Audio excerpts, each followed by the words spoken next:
Welcome to Creepy Crypt, where I share interesting content from the realm of the living. I'm Annie Calavera. Today I am going to share creepy facts from this Reddit thread.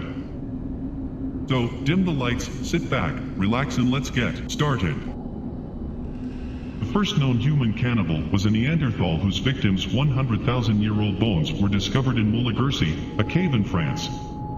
There have been sites where the act has occurred involving the cannibalism of children, leading some to speculate the act was not just done for food, but that it was done as a warning to rivals.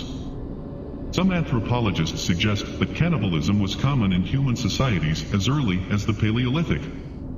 To this day, only a few countries have laws which explicitly criminalize the practice of cannibalism, and the act can still be found in isolated regions of 5 different countries. In the catacombs of Paris, there are an estimated 6 million human skeletons stored underground. These catacombs were created in the late 18th century to alleviate overcrowding in cemeteries and became a final resting place for the deceased. The underground tunnels stretch for over 200 miles and are lined with bones and skulls, creating a haunting and eerie atmosphere.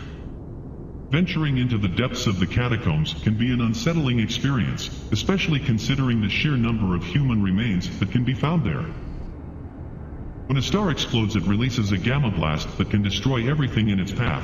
If one goes off near Earth, it could cause extinction, and there's no warning because it happens immediately. The Testy experiment in Romania, overseen by the Soviet Union. Probably the worst thing that humans have ever done to other humans. Makes Unit 731 look like daycare. Communist Russia was probably the most evil human organization to ever exist. It was basically an experiment to prove souls don't exist. That any human, no matter how resilient, can be broken or demasked into an animal-like slave. And they proved this by killing the human spirit with 24/7 torture, degradation, brainwashing, and humiliation. Besides the obvious brutal violent stuff like eating your own shit, vomit, and forced to desecrate every sacred belief you ever held until you totally broke. And they did this to the most resilient anti-communist student activists. And they all broke. Then they forced them to be the torturers for their fellow comrades.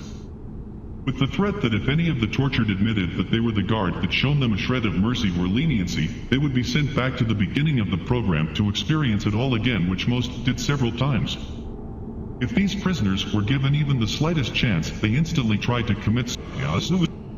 Some even chewed through their wrists to get to their veins, which the communists solved for by knocking out all of their teeth. One of the biggest mistakes the Western world made was not make the crimes of the Soviet Union more known. Everyone should know this happened, that yes, there was an organization of people much worse than even the Nazis. We don't really know reality. We only know our perception of reality. The sky isn't really blue.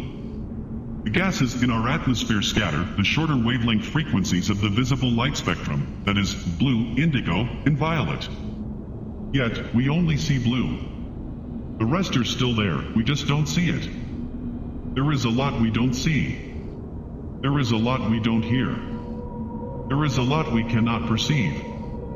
Just imagine what else is out there, or rather, inside your house with you right now, perhaps dangling off the hairs over your forehead as you read this, that you can't see or hear or feel. When we consume psychoactive, hallucinogenic substances, our perception of reality is distorted.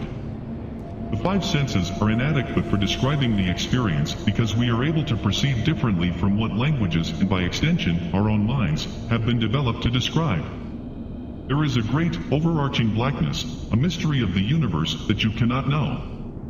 We're all just walking around in the dark, unaware of everything. There was a death penalty in Persia called scaffing.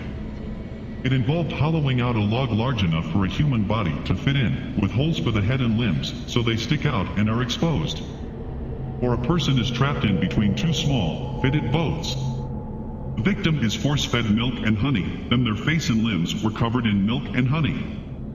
Consuming a bunch of that stuff will cause excessive diarrhea and vomiting. The insects and animals slowly, very slowly, eat the person's entrails.